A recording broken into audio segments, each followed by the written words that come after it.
Hello and welcome. Today I just want to do a quick tutorial on how to use the new feature in Canva, which is tables. So basically we've just got a blank document here. We're going to go to elements and we're going to type in to search. And you get all these lovely options now. So let's just pick this one. So see how it automatically comes with a 3 across and 4 down. Now, if you need more than that or less than that, you just simply right click and you can go add column before. It's bigger.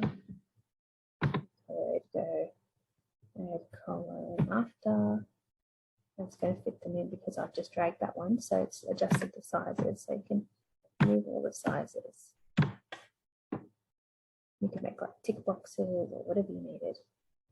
So this is going to be like quite good for designing.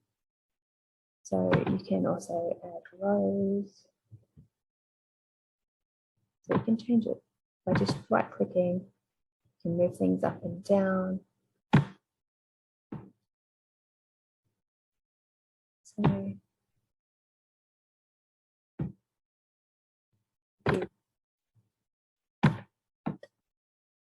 text size row to content.